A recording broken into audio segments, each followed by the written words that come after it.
Thank you so much for joining us. We're so happy to have you. Whoa. It's like a little bit of like a sexy AI. Yes, like a robot. Yeah. Very good. Yeah, very good. Click like if you want more. All right, so for this week, I thought we could talk about how to spot a bad friend Oof. because friendship is very tricky. We've talked about it a lot on the show. Yeah. It's kind of the foundation of this show, some would say, Uh-huh. except for a couple years there. Well, even that was a lesson in friendship. It was. What are some signs that you can tell someone's not a good friend? Okay. If they guilt trip you a lot. Ooh, yes. I have run afoul of the guilt trip many times. What's which it look is like? the person who like doesn't care if you're enjoying yourself. They just want you to like be at their like accessible to them at all times. And they don't really care if you're having a good experience. I don't know if I'm explaining it correctly. Like they're like, you need to come to this thing and we've been friends for so long, but like I don't need to like care if you're being inconvenienced or care if you're like like having a sensory overload or if you don't want to be there or whatever it is. Like they're not trying to meet you halfway to like do things you both like. They're like guilt tripping you about why aren't you doing the things that I like. Oh yeah. Also, you know what I hate? And this What? is part of guilt tripping. Hmm? When someone uses like your shared history in a manipulative way. Like I don't care if I've known you since we were like 12. Like you don't get to act horrible to me because you have some sort of grandfathered in Oh access. You know what I mean? yeah. That's true. Like there are people that would treat me so terribly and then they would come back at me and say, but we've known each other since X, Y, and Z. And it's like, yeah, okay, so we've known each other this long, but that doesn't give you carte blanche to treat me like shit. I think that's a really great point. And I think a lot of times, like, you'll change and then your friend won't change. And then they'll want you to keep being the same way that you were. Yeah, they're mad at you. Yeah, like, I think anyone that's, like, annoyed by your growth Horrible. is a bad sign. Agreed. Or if, like, you've changed your lifestyle for a reason that's important to you. Like, you no longer drink because, like, Right. drinking doesn't agree well with you. Or you're And then, vegan or now. you're vegan now, or you yeah. go to bed earlier. Yeah. And then there's like that pressure of like, come on, like you want to go home. It's only 9 p.m. And it's like, but yeah, but I figured out that I have to go home because or else my whole Yeah. schedule is wrong, and then I'm angry. Yeah, we call it fun bully. Oh yes. And it's like when your friend is a fun bully, which I'm definitely guilty of. Yeah. Alex and I were talking about if we would have dated in college because I saw some old videos of him and I was like, you're so cute. Like you were adorable. Like I don't understand why you say that you were ugly because you were like so cute. And I was like, I think we would have been into each other, but I was a fun bully. So he would not have like been about it because I would be like, what number drink is that? That's only your second? Pound it. Get a third. Or someone would be like, I like want to go home, and I'd be like, boo, like fun bully. I know. I don't do it now. I party, but if people want to go home, they're allowed to go home and still be my friend. I also think there are friends who only talk about themselves. Yeah. Where like those friends can be like fun maybe because like what they're saying is interesting or you go have like experiences. Sure. But then like you're like, oh, they know actually nothing about me. Yeah. It's like Yeah. A bit can be upsetting. I try to ask a lot of questions, but it's not always the venue for it. Like I want to know things about people, but I don't need to be at Disney with someone being like, so what's your biggest trauma, do you think? Well, they're down for that. Sometimes they are down for it. I have started to more and more like ask people about themselves because it's like that's how you generate closeness is by like actually sharing things that are going on in your lives.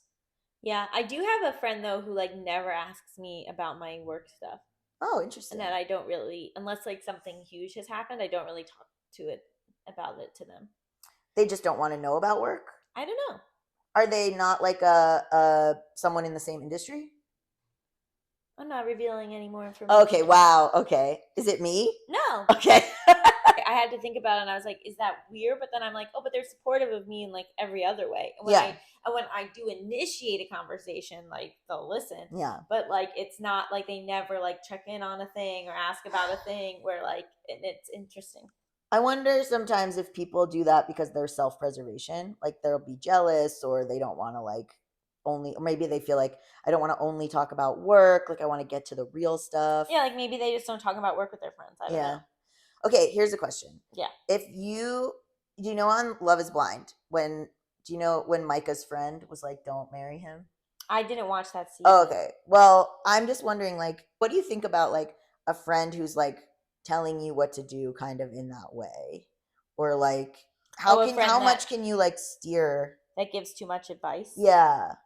I think it depends. Like, I think that, like, if your friend never normally does this, but then for one big thing suddenly shares an opinion, Mhm. I Mhm. think that that's kind of like worth taking note of, Mhm. because Yeah. like maybe they are seeing something that you're not seeing, especially if that's like not their tendency. Right. So in that situation, I would like actually like make space for it and like and process it Yeah. and see if there's truth to it. If there's somebody that's just constantly telling you what to do and like Mhm. never likes any, oh, that's another thing, like they never like anyone you date. Yeah, like controlling. Like, yeah, like no one's good enough for you, so they can keep you to themselves. That's not a Mhm. great sign. Or no one's good enough for you. It's like this false hype man type of friend that's like no one's good enough for you, but then Let's it be just single together forever. forever. They don't want what's best for you, or they don't want you. They want to control every aspect of like what you're doing and your emotions. And look, I'm like incredibly healthy, I think, as a person. And I love Drew, my friend Drew. I love her girlfriend. I knew the girlfriend before they even knew each other. Like I think they're great together. There was a period of adjustment where I was like, but Drew was always available to me. And like Mm, now Drew has a girlfriend. yeah. And there was like a period of time where I was like, she's not writing back fast enough. Yeah. But like, I didn't then go kamikaze the relationship. You know, I was like, it doesn't have to do with if she loves you or not.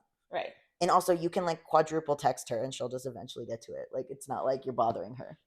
Yeah, I mean, I think a friend that you don't get worried about like embarrassing yourself in front of is a really Yes. good sign. I know we're Yes. supposed to do bad signs, but like, yeah, like if I feel comfortable enough like sending 7 texts in a row, whether or not they're Mm-hmm. responding, then I know there's like a level of comfort. But I think if you feel like you have to act a certain way, like you have to act walk on eggshells around somebody, Mm-hmm. Mm-hmm. like that they're really reactive, or that like you Mm-hmm. can like you always feel like you're getting it wrong, that's like Mm-hmm. a lot of stress that like let's Yes. save for family members and bosses. Like using stuff as ammo later. Oh my God. Mm-hmm. Like the friend who's like, no, it's fine. And then like they get 2 drinks in them and they're like, and you did this to me 4 months ago. And you're like, what the fuck? Yeah. Having parallel and complementary communication styles, please. Mm-hmm. Like it's hard. It's really, and if the other person's is different than yours, communicating about that. Yeah. Being able to bring stuff up without it being a total meltdown tornado. Here's a bad friend. If your friend is a millionaire or billionaire and you're struggling financially and they won't give you money. Yeah. Well, I know that's complicated, but there is, so like I think a bad friend is like if you guys are, and I know money's so touchy, but if like one friend has like way more money than the other friend, mhm. and then they want the other friend to do an expensive activity, Oh, you got to but pay then for they it. don't offer to pay for it, Yes. that's a bad friend. Yes. I pay for people. I don't even I shouldn't even do it. But I Yeah, like but don't like, I yeah, if you have the, like not acknowledging like the difference in finances, and then like expecting you to like come to their really expensive birthday bachelorette dinner, or party or like, whatever, yeah, yeah. and then like, Or come, yeah. I'm very hyper aware of that. Or even, and they don't have to offer. Like I remember a friend of mine was like wanted to get a haircut and like couldn't afford it, and I was like, I'll pay for your haircut or whatever.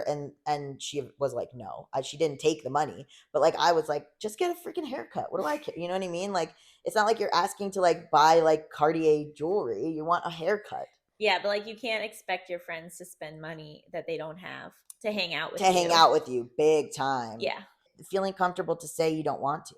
Like right, I have a friend who will constantly be like, "No, just come over and I'll cook." And I'm like, "Okay." right. Like cuz it's like, "Oh yeah, you just don't want to spend the money and you're not going to like put on airs in front of me, which is great." No keeping up with the Joneses. Putting on the Ritz. Yeah. What's one thing that makes a good friend? One thing that makes a good friend is if they laugh at your jokes. Please. Oh my God. Like, just throw me a bone. You know what I mean? My God. Why are you making this so difficult? Oh, if you're not laughing at my jokes, I don't want to even be in the same room as you. Right? One of the things I love is I have one friend who's very stoic, but I make her laugh a lot, and I'm like, I'm a winner. Is it Melissa? No, I don't make Melissa laugh nearly as much. I'm talking about Brittany Nichols. When I get Brittany Mm. Nichols, when I get her started, oh, I feel like the most funny person in the world. Final thing that I think makes a good friend is that you are supportive of each other. And that doesn't mean of every decision, but that means you're there if it goes well or if it doesn't go well. but you like you hype them up or you make them think that they're capable. Does that make sense? Mm-hmm. Thinking that the other person is competent and capable and showing that. Yeah. And Yeah. reminding them when they don't remember. Yeah. Text back immediately. Well, or just allow me the space and grace to write my entire life story journal while you're seeing a movie. And then when you get out, you have 35 texts from me. We probably talked about like friends who are competitive with you. Oh, competitive. That's tough. Yeah. I had to really get out of that mindset. Yeah. And just kind of embrace an abundance mindset rather than a scarcity mindset. That we can all have a lot instead of a few of us having the most. Exactly. There's enough to go around. Except, I guess if you're fighting for a promotion at one specific job, then you should kill your friend. yeah. I was wearing this shirt, which is from Make My Gay. And then Allison said, why doesn't anyone compliment my shirts? Yeah, it's hurtful. Well, what would they say about your shirts? I'm consistent. I just wear a little tank top, mostly black. You think that a good compliment to give someone is you're consistent? If that's something someone's been working on. You know what? Yeah, stability is a gift at this point. Stability is a gift.